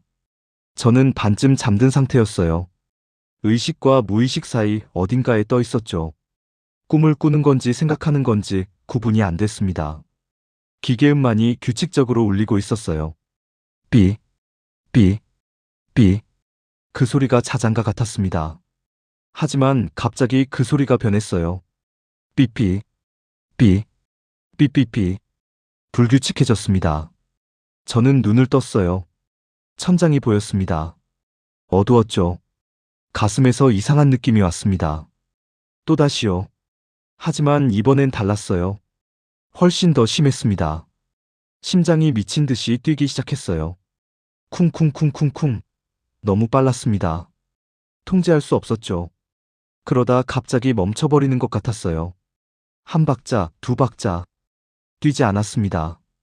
그리고 다시 폭발적으로 뛰기 시작했죠. 공포가 밀려왔습니다. 진짜 공포였어요. 신음이 나왔습니다. 모니터가 미친 듯이 울리기 시작했어요. 삐삐삐삐삐삐삐삐삐. 경고음이었습니다. 긴급 상황이라는 신호였죠. 지은이 뛰어왔습니다. 그녀는 당직 중이었나 봐요. 올리버. 그녀가 제 얼굴을 들여다봤어요. 눈이 크게 떠졌습니다. 의사 선생님, 긴급. 그녀가 소리쳤어요. 다른 간호사들이 달려왔습니다. 불이 켜졌어요. 갑자기 병실이 환해졌습니다. 박 교수님이 뛰어들어왔어요. 잠옷 위에 가운을 걸친 채였습니다. 상태 보고. 심실빈맥입니다. 혈압 급강하 중이에요. 모니터를 봤습니다. 숫자들이 떨어지고 있었어요. 90, 80, 70, 60. 혈압이 바닥으로 떨어지고 있었습니다. 약물 투여. 즉시. 박 교수님이 외쳤어요. 주사들이 연달아 들어왔습니다. 하나, 둘, 셋. 얼마나 많은지 세지 못했어요. 하지만 효과가 없었습니다. 심장은 계속 미쳐 날뛰었어요. 쿵쿵쿵쿵. 쿵. 쿵쿵쿵쿵쿵. 리듬이 완전히 무너졌습니다. 의식이 흐려지기 시작했어요. 시야가 좁아졌습니다. 환자 의식소실 직전입니다. 산소 최대로. 마스크가 제 얼굴을 덮었어요. 산소가 쏟아져 들어왔습니다. 하지만 숨쉬기가 너무 힘들었어요. 공기가 들어오지 않는 것 같았습니다. 제세동 준비. 또다시 그 말이 들렸어요. 지은이 제 손을 꽉 잡았습니다. 올리버 들려요? 포기하지 마세요. 그녀의 목소리가 멀리서 들렸어요. 울고 있는 것 같았습니다. 전극판이 가슴에 대어졌습니다. 클리어. 충격이 왔어요. 콰직. 몸이 튀어올랐습니다. 하지만 심장은 여전히 제멋대로였어요. 다시. 클리어. 두 번째 충격. 콰직. 세 번째. 콰직. 네 번째. 몇 번인지 모르겠어요. 계속되었습니다. 저는 천장을 바라봤어요. 형광등이 점점 흐려졌습니다. 소리들도 멀어졌죠. 마치 물속에 잠긴 것처럼 모든 게 둔탁하고 느리게 들렸어요. 이제 끝인가? 그 생각이 들었습니다. 여기서 끝나는 건가? 무력감이 밀려왔어요. 완전한 무력감이었습니다. 제가 할 수 있는 게 아무것도 없었어요. 의지도 소용없었습니다. 결심도 의미가 없었죠. 제 몸은 스스로를 파괴하고 있었어요. 저를 죽이려 하고 있었습니다. 미안해. 누구에게 하는 말인지 모르겠어요. 가족에게? 친구들에게? 아니면 제 자신에게? 미안해. 더 이상 못 버티겠어. 눈을 감았습니다. 더 이상 버틸 힘이 없었어요. 어둠이 밀려왔습니다. 따뜻하고 부드러운 어둠이었어요. 고통이 사라지기 시작했습니다. 두려움도 가라앉았죠. 평온했습니다. 이게 죽음인가? 나쁘지 않았어요. 생각보다 평화로웠습니다. 하지만 그때였습니다. 손의 온기가 느껴졌어요. 지은의 손이었습니다. 여전히 제 손을 잡고 있었어요. 그 온기가 어둠 속에서 빛처럼 느껴졌습니다. 올리버, 제발. 그녀의 목소리가 들렸어요. 울고 있었습니다. 아니야. 뭔가 제 안에서 말했습니다. 아직 아니야. 아직 끝이 아니야. 작은 목소리였어요. 거의 들리지 않을 정도로 작았습니다. 하지만 분명했습니다. 나는 아직 살아있어. 심장이 반응했습니다. 쿵. 한 번 뛰었어요. 약하지만 분명하게요. 쿵, 쿵. 두 번, 세 번. 모니터 소리가 변했습니다. 삐, 삐, 삐. 규칙적으로 돌아오기 시작했어요. 리듬 회복됩니다. 간호사가 외쳤어요. 혈압 상승 중. 50, 60, 70. 숫자들이 올라가기 시작했습니다. 박 교수님이 깊게 숨을 쉬었어요. 계속 모니터링 하세요. 절대 방심하지 마세요. 의료진들의 긴장이 조금씩 풀렸습니다. 하지만 아무도 안심하지 않았어요. 저도 마찬가지였습니다. 눈을 떴어요. 천장이 보였습니다. 형광등이 다시 선명해졌죠. 지은이 제 얼굴 위로 고개를 내밀었습니다. 눈물이 뺨을 타고 흘러내리고 있었어요. 돌아왔어요. 그녀가 속삭였습니다. 저는 고개를 살짝 끄덕였어요. 말할 힘은 없었지만 살아있다는 걸 보여주고 싶었습니다. 창밖을 봤어요. 아직 깜깜한 밤이었습니다. 하지만 멀리 어딘가에서 희미한 빛이 보였어요. 새벽이 오고 있었습니다. 어디선가 텔레비전 소리가 들렸습니다. 다른 병실에서 켜놓은 모양이었어요. 누리호 발사가 내일 오후로 예정되어 있습니다. 아나운서의 목소리가 희미하게 들렸죠. 누리호. 제가 평가하러 왔던 그 발사체였습니다. 얼마나 먼 일처럼 느껴지는지요. 박 교수님이 제 차트를 확인하며 말했습니다. 약물 반응이 좋습니다. 이대로만 유지되면. 그분의 목소리에 조심스러운 희망이 담겨 있었어요. 지은이 제 이마에 땀을 닦아줬습니다. 이제 좀 쉬세요. 제가 여기 있을게요. 저는 눈을 감았습니다. 완전히 감기진 않았어요. 반쯤만요.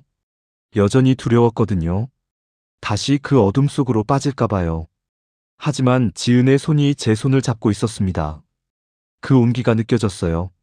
모니터는 계속 규칙적으로 울렸습니다. 삐, 삐, 삐.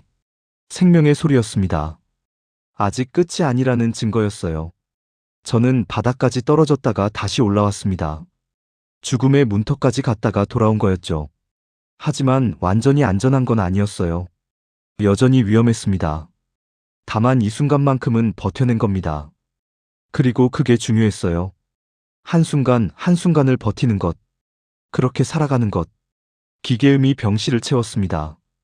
밖에서는 새벽이 오고 있었고 제 안에서는 미약한 희망이 다시 싹트고 있었습니다. 아직 가장 어두운 시간이 남아 있었지만요. 새벽 3시였습니다. 가장 어두운 시간이었어요. 해가 뜨기 전 밤이 가장 깊어지는 순간이었죠. 중환자실은 조용했습니다. 하지만 긴장은 여전했어요. 의료진들이 교대로 제 모니터를 확인했습니다. 아무도 방심하지 않았죠. 저는 산소 마스크를 쓴 채 누워 있었어요. 숨을 쉴 때마다 마스크가 뿌옇게 흐려졌다가 맑아졌습니다. 들이쉬고 내쉬고 반복했죠. 모든 게 힘들었어요. 숨 쉬는 것도, 눈 뜨고 있는 것도, 살아있는 것 자체가 힘들었습니다. 지은이 제 옆에 앉아 있었어요. 작은 의자였습니다. 불편해 보였죠. 하지만 그녀는 거기 앉아서 제 손을 잡고 있었습니다. 얼마나 오래 그렇게 있었는지 모르겠어요. 아마 몇 시간은 됐을 거예요. 자도 돼요. 제가 작게 말했습니다. 목소리가 거의 나오지 않았어요. 그녀가 고개를 저었습니다. 괜찮아요. 제가 여기 있을게요. 왜요? 제가 물었습니다. 진심으로 궁금했어요. 왜 이렇게까지 해주시는 거예요? 저는 그냥 외국인일 뿐인데. 지은이 잠시 침묵했습니다. 그리고 천천히 말했어요. 당신도 누군가의 가족이잖아요.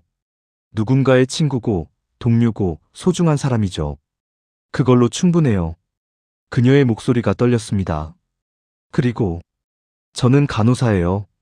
제가 할 수 있는 건 이거예요. 곁에 있어주는 것. 눈물이 났습니다. 제 눈에서요. 평생 저는 사람을 데이터로 봤습니다. 숫자와 그래프로 이해했죠. 감정은 변수였고 인간관계는 효율의 문제였어요. 하지만 지금 이 순간 제 손을 잡고 있는 이 사람은 그 어떤 논리로도 설명할 수 없었습니다. 왜 밤을 새워가며 저를 돌봐주는 걸까요? 왜 울고 있는 걸까요?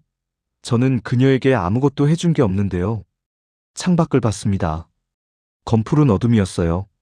밤하늘이 깊고 무거웠습니다. 벽에 걸린 텔레비전이 켜져 있었어요. 소리는 꺼져 있었지만 자막이 흘러갔습니다.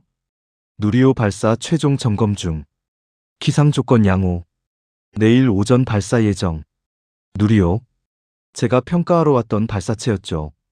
얼마나 오래전 일처럼 느껴지는지 모르겠어요. 불과 며칠 전인데 다른 세상의 일 같았습니다. 그때 저는 한국의 우주기술을 냉소적으로 바라봤었죠. 아직 이르다. 실패할 가능성이 높다. 유럽이나 미국에 비하면 한참 뒤처진다. 그런 생각들로 가득했었어요. 하지만 지금은 달랐습니다. 이 나라 사람들이 저를 살리고 있었어요. 119 구급대, 헬기 조종사, 의사들, 간호사들. 모두가 한 외국인의 생명을 구하기 위해 밤낮 없이 움직였습니다. 포기하지 않았어요. 제가 4번이나 위기를 맞았는데도 계속 살리려 했습니다. 왜 이렇게까지 하는 걸까? 궁금했어요. 왜 이 나라 사람들은 이렇게 포기하지 않는 걸까요?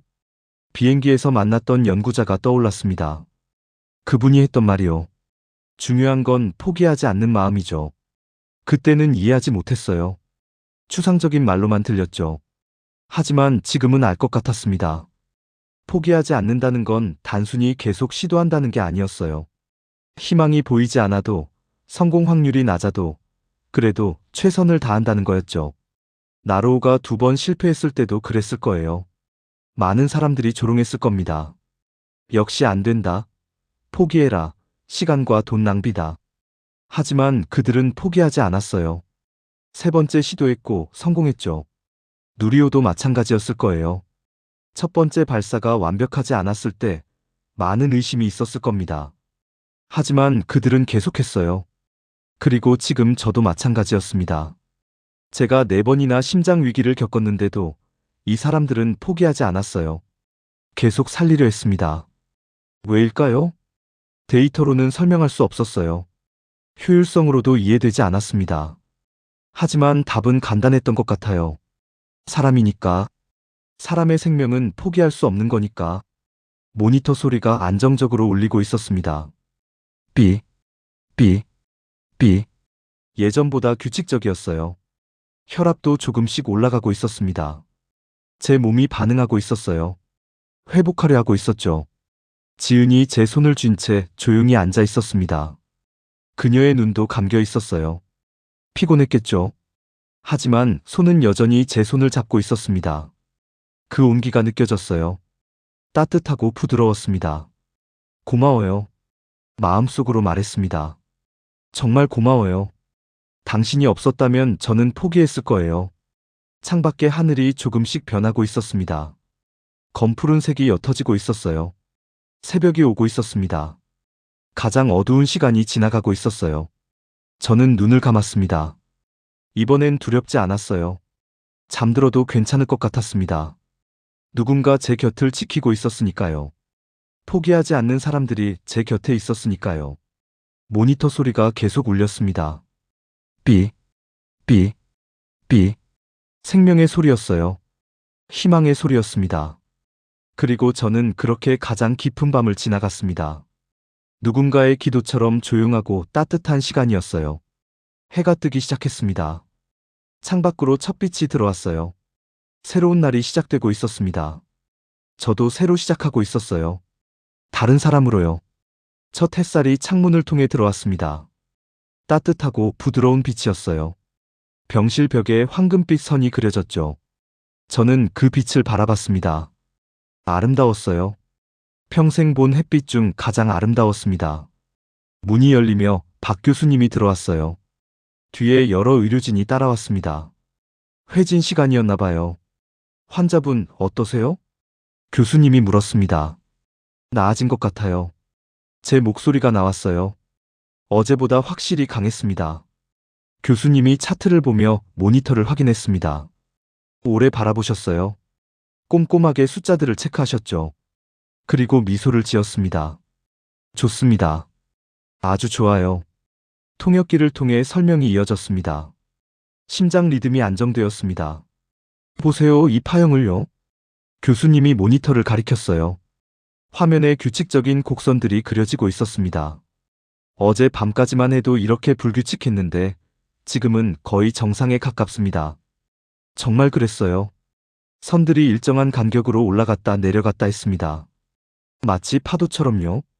산소 포화도도 정상 범위입니다. 98%. 아주 좋아요. 교수님이 계속 설명했습니다. 혈압도 올라갔습니다. 120에 80. 완벽하진 않지만 안정적이에요.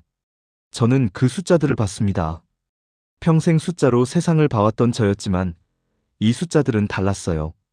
제 생명을 나타내는 숫자들이었죠. 고비는 넘겼습니다. 교수님이 단호하게 말했습니다. 오늘부터는 점진적으로 회복에 들어갈 겁니다. 물론 조심해야 하지만 최악의 상황은 지나갔어요. 그 말을 듣는 순간 뭔가 무너지는 것 같았어요. 긴장이 풀리는 거였죠. 저는 눈물을 참을 수 없었습니다. 그냥 흘러내렸어요. 감사합니다. 정말 감사합니다. 말밖에 할 수 없었어요. 다른 표현을 찾을 수 없었습니다. 교수님이 제 어깨를 두드렸습니다. 환자분도 잘 버텨주셨어요. 함께 이겨낸 겁니다. 의료진들이 하나씩 미소를 지으며 고개를 끄덕였어요. 그들도 안도하고 있었습니다. 지은이 제 손을 살짝 놓았습니다. 처음으로요. 몇 시간 동안 계속 잡고 있었는데 이제야 놓았어요. 그녀가 깊게 숨을 쉬었습니다. 한숨이었지만 안도의 한숨이었어요. 정말 다행이에요. 그녀가 속삭였습니다. 목소리가 떨렸어요. 저는 그녀를 봤습니다. 눈 밑에 다크서클이 있었어요. 머리도 조금 흐트러져 있었죠. 밤새 저를 돌본 흔적이었습니다. 고마워요, 지은. 제가 말했습니다. 당신이 없었다면 저는 포기했을 거예요. 그녀가 고개를 저었습니다. 아니에요. 올리버가 강했어요. 스스로 이겨낸 거예요. 하지만 저는 알았어요. 혼자서는 불가능했을 거라는 걸. 교수님이 차트에 뭔가 적으며 말했습니다. 이틀 정도 더 중환자실에서 관찰하고 안정되면 일반 병실로 옮기겠습니다. 일반 병실. 그 말이 희망처럼 들렸어요. 중환자실을 벗어난다는 건 정말로 회복되고 있다는 뜻이었으니까요. 회진이 끝나고 의료진들이 나갔습니다. 지은도 다른 환자들을 돌보러 갔어요. 저는 혼자 남았습니다. 창밖을 봤어요. 해가 완전히 떠올랐습니다. 밝은 아침이었어요. 새들이 지저귀는 소리가 들렸습니다. 멀리서요. 창문이 닫혀 있었지만 들렸어요. 살아있다는 게 실감났습니다. 모니터 소리를 들었어요. 삐, 삐, 삐. 규칙적이고 안정적이었습니다. 제 심장이 뛰고 있었어요. 계속 뛰고 있었습니다. 가슴에 손을 얹었습니다. 뜀박질이 느껴졌죠. 쿵, 쿵, 쿵. 고마워. 제 심장에게 말했어요. 계속 뛰어줘서 고마워. 포기하지 않아줘서 고마워. 이상한 대화였지만 진심이었습니다. 제 몸이 저를 살렸어요. 의료진이 도왔지만 결국 싸운 건 제 몸이었죠. 그리고 저는 더 이상 제 몸을, 제 자신을 데이터로만 보지 않기로 했습니다. 저는 살아있는 사람이에요. 숫자가 아니었습니다. 감정이 있고 두려움이 있고 희망이 있는 사람이었죠. 텔레비전을 봤습니다. 뉴스가 나오고 있었어요. 누리호, 오늘 오전 10시 발사 예정. 화면에 발사대가 보였습니다. 하얀 로켓이 우뚝 서 있었어요. 며칠 전이었다면 냉소적으로 봤을 겁니다. 기술적 한계, 실패 가능성, 위험 요소들. 그런 것들만 생각했겠죠. 하지만 지금은 달랐습니다. 저는 그들을 응원하고 있었어요. 그 로켓을 만든 사람들, 발사를 준비하는 사람들, 성공을 꿈꾸는 사람들, 포기하지 않는 사람들이었습니다. 저를 살린 사람들과 같은 사람들이었어요. 성공하길 바래요. 마음속으로 말했습니다. 꼭 성공하세요. 문이 열리며 지은이 다시 들어왔습니다. 물과 약을 가져왔어요. 약 드실 시간이에요. 그녀가 미소 지으며 말했습니다. 저는 약을 받아 삼켰습니다. 쓰디쓴 맛이었지만 괜찮았어요. 살아있으니까 느낄 수 있는 맛이었죠. 지은, 누리호 발사 볼 수 있을까요? 제가 물었습니다. 그녀가 놀란 표정을 지었어요. 관심 있으세요? 네. 보고 싶어요. 그녀가 고개를 끄덕였습니다. 물론이죠. 텔레비전으로 중계할 거예요. 저는 미소 지었습니다. 새로운 시작이었어요. 저의 새로운 시작이었고, 누군가의 새로운 도전이기도 했습니다. 그리고 저는 더 이상 관찰자가 아니었어요. 생존자였습니다. 이 나라와 이 사람들과 함께 살아남은 사람이었죠. 햇빛이 따뜻하게 병실을 채웠습니다. 새벽이 지나갔고 아침이 왔어요. 그리고 저도 어둠을 지나 빛 속으로 돌아왔습니다. 사흘이 지났습니다. 저는 일반 병실로 옮겨졌어요. 중환자실을 벗어났다는 게 믿기지 않았습니다. 창문이 큰 병실이었어요. 햇빛이 잘 들어왔죠. 옆 침대에는 김영달이라는 할아버지가 계셨습니다. 70대 후반이셨지만 정정하셨어요. 젊은이 많이 좋아졌네요. 할아버지가 한국어로 말씀하셨고 제 침대 옆 태블릿이 번역해줬어요. 병원에서 외국인 환자를 위해 비치한 거였습니다. 네, 덕분에요. 제가 대답했습니다. 오늘이 그날이요. 할아버지가 갑자기 신나신 목소리로 말씀하셨어요. 무슨 날이요? 누리호. 누리호 날아가는 날이라고. 할아버지가 리모컨으로 텔레비전을 켰습니다. 뉴스 채널이었어요. 화면에는 나로 우주센터가 나오고 있었습니다. 발사대에 하얀 로켓이 서 있었죠. 누리호였어요. 오후 4시에 발사한대요. 이번엔 위성 13개나 올린대. 할아버지가 자랑스럽게 말씀하셨습니다. 마치 당신이 직접 만든 것처럼요. 저는 화면을 바라봤습니다. 며칠 전만 해도 저는 저 로켓을 평가하러 왔었죠. 냉소적인 시선으로요. 하지만 지금은 달랐습니다. 오후가 깊어갔습니다. 발사 시간이 가까워질수록 병실 분위기가 달라졌어요. 간호사들이 하나둘 들어왔습니다. 환자들도 복도에서 들어왔죠. 휠체어를 탄 분들도 있었어요. 모두가 텔레비전 앞으로 모였습니다. 지은도 왔어요. 안 보면 후회할 거예요. 그녀가 웃으며 말했습니다. 저도 침대에서 몸을 일으켰습니다. 아직 힘들었지만 할 수 있었어요. 화면에는 관제센터가 나오고 있었습니다. 긴장된 얼굴들이 모니터를 응시하고 있었어요. 아나운서의 목소리가 들렸습니다. 발사 10분 전입니다. 모든 시스템 정상. 병실이 조용해졌습니다. 모두가 숨을 죽이고 화면을 봤어요. 할아버지가 두 손을 모았습니다. 기도하는 모습이었어요. 성공하길. 꼭 성공하길. 작게 중얼거리셨습니다. 저도 모르게 가슴이 두근거렸습니다. 긴장되었어요. 발사 5분 전. 화면이 발사대로 바뀌었습니다. 누리호가 우뚝 서 있었어요. 하얀 몸체에 태극기가 선명했습니다. 아름다웠어요. 정말 아름다웠습니다. 발사 1분 전. 카운트다운이 시작되었습니다. 60, 59, 58. 병실의 모든 사람이 함께 숫자를 세기 시작했어요. 30. 저도 따라 세고 있었습니다. 20. 심장이 빨리 뛰었어요. 두근두근거렸습니다. 10, 9, 8, 7. 할아버지가 눈을 감으셨어요. 6, 5, 4, 3, 2, 1. 발사. 그 순간이었습니다. 화면 속 누리호 아래에서 거대한 화염이 뿜어져 나왔어요. 오렌지빛 불꽃이 사방으로 퍼졌습니다. 천천히, 정말 천천히 로켓이 올라가기 시작했어요. 병실에서 환호가 터져 나왔습니다. 올라간다. 올라가. 할아버지가 외치셨어요. 누리호는 점점 빨라졌습니다. 하늘로 더 높이, 더 빠르게 솟아올랐어요. 하얀 연기 기둥이 뒤따랐습니다. 구름을 뚫고 올라갔죠. 저는 숨을 멈추고 봤습니다. 경이로웠어요. 정말 경이로웠습니다. 인간이 만든 기계가 하늘을 가르며 우주로 날아가고 있었습니다. 1단 분리 성공. 아나운서의 목소리가 들렸어요. 2단 분리 성공. 계속 성공 소식이 들려왔습니다. 사람들이 박수를 쳤어요. 환호했습니다. 저도 박수를 쳤습니다. 손뼉이 아팠지만 계속 쳤어요. 위성 분리 시작합니다.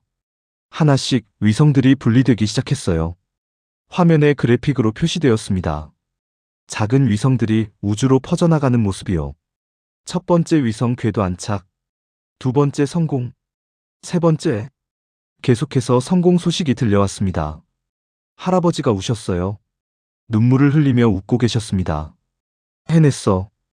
우리가 해냈어. 그분의 목소리가 떨렸어요. 저도 눈물이 났습니다. 왜 우는지 정확히 알 수 없었어요. 제가 만든 로켓도 아니고 제 나라의 성공도 아니었으니까요. 하지만 울었습니다.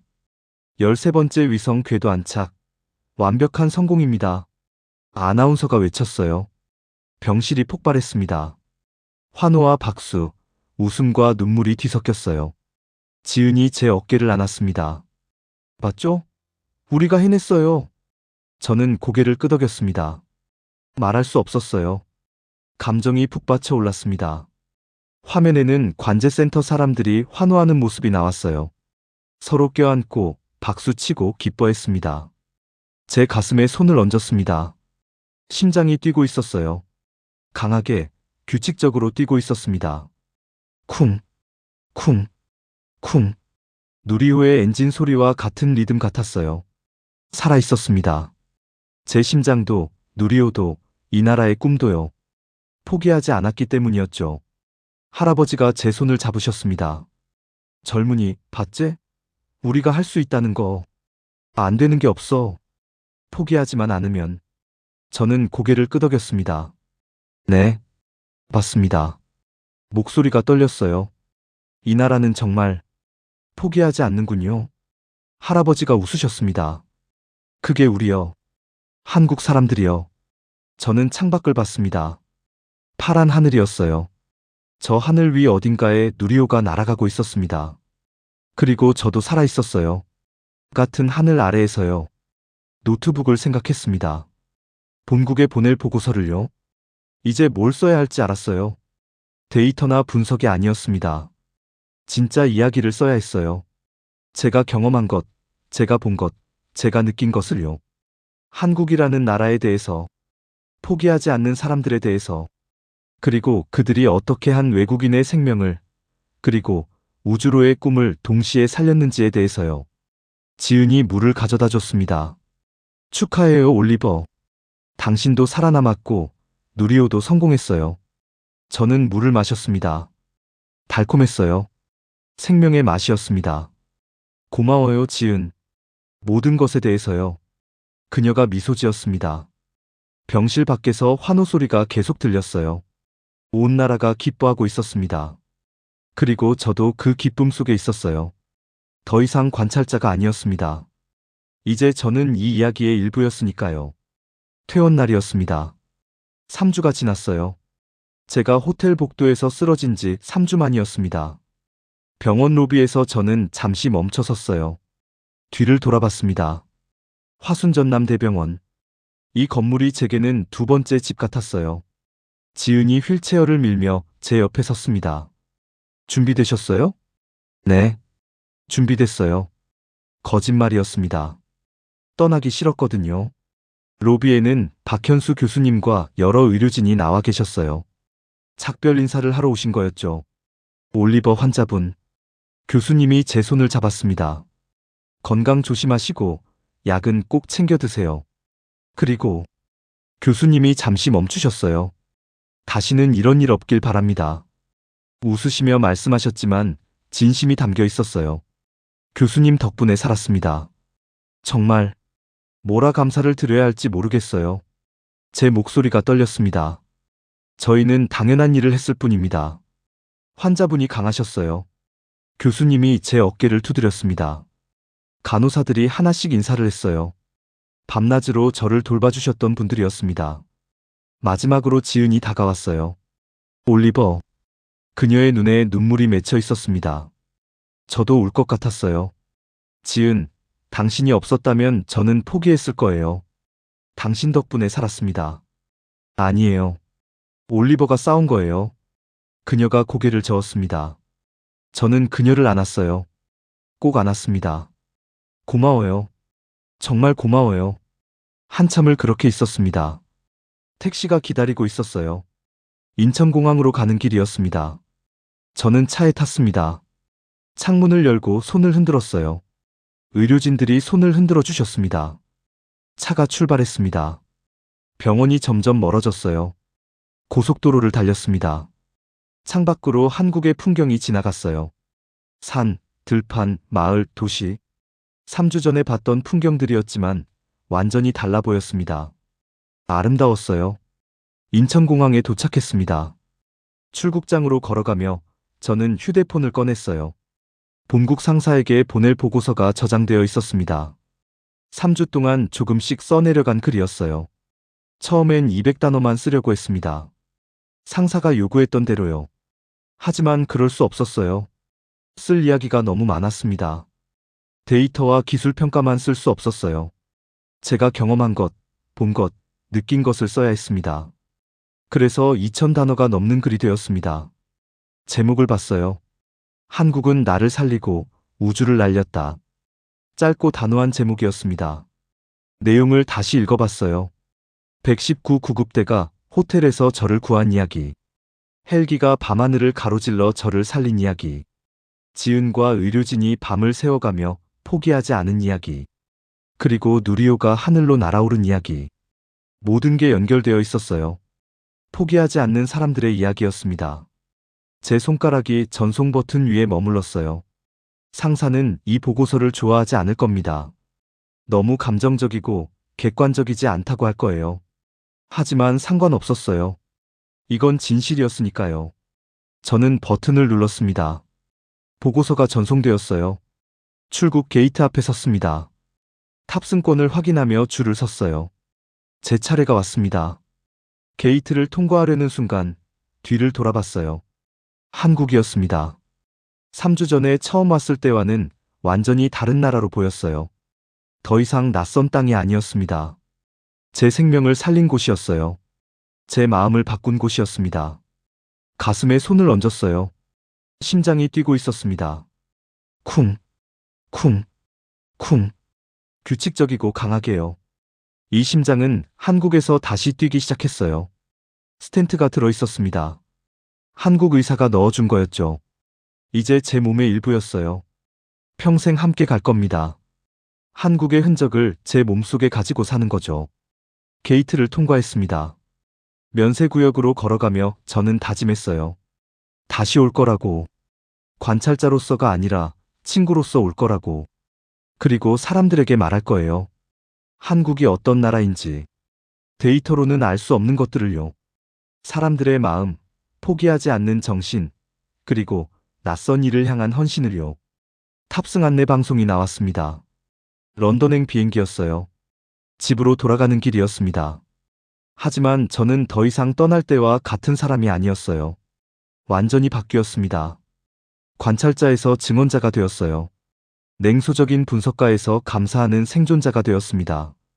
비행기에 탑승했습니다. 좌석에 앉아 안전벨트를 맸어요. 창밖을 봤습니다. 인천공항의 활주로가 보였어요. 비행기가 움직이기 시작했습니다. 점점 빨라졌죠. 그리고 이륙했어요. 한국 땅이 멀어졌습니다. 건물들이 작아지고 바다가 보이기 시작했어요. 하지만 제 마음속에는 한국이 남아 있었습니다. 지은의 미소, 박 교수님의 목소리, 할아버지의 눈물, 누리호의 화염. 모든 게 선명했어요. 잊지 않을 겁니다. 평생 기억할 거예요. 노트북을 열었습니다. 새 문서를 만들었어요. 제목을 적었습니다. 포기하지 않는 사람들, 한국에서 배운 진짜 기술. 강연 원고였어요. 돌아가면 여기저기서 이야기할 겁니다. 대학에서, 싱크탱크에서, 컨퍼런스에서요. 사람들에게 말할 거예요. 기술의 진짜 힘은 숫자가 아니라 사람에게서 나온다고. 포기하지 않는 마음이 불가능을 가능하게 만든다고. 그리고 한국이 그걸 증명했다고요. 저를 살렸고 우주를 날렸으니까요. 비행기는 계속 날아갔습니다. 하지만 제 마음은 이미 다음 방문을 계획하고 있었어요. 다시 올 겁니다. 건강한 몸으로, 감사하는 마음으로요. 그리고 지은에게 말할 거예요. 덕분에 새로운 삶을 살게 됐어요. 창밖에 하늘이 파랬습니다. 저 하늘 어딘가에 누리호가 올린 위성들이 떠 있겠죠. 한국의 꿈이 우주를 돌고 있는 거예요. 그리고 저도 새로운 꿈을 가지고 날아가고 있었습니다. 증언하는 사람이 되겠다는 꿈이요. 진실을 말하는 사람이 되겠다는 꿈이었습니다. 눈을 감았어요. 가슴에 손을 얹었습니다. 심장이 뛰고 있었어요. 쿵, 쿵, 쿵. 생명의 리듬이었습니다. 한국이 준 선물이었어요. 그리고 저는 그 선물을 세상과 나누기로 했습니다. 비행기는 구름 위를 날았고, 저는 새로운 시작을 향해 가고 있었습니다. 한국은 저를 살렸어요. 그리고 저는 한국을 세상에 알릴 겁니다. 그게 제가 할 수 있는 감사의 표현이니까요. 구독과 좋아요는 영상 제작에 아주 큰 힘이 됩니다. 지금까지 감동이야. 저는 라라였습니다. 오늘도 우리 구독자님들의 가정에 따뜻한 행복이 가득하시길 진심으로 바라며 긴 영상 끝까지 시청해주셔서 정말 감사합니다. 내일 더 좋은 이야기로 찾아뵙겠습니다. 감사합니다.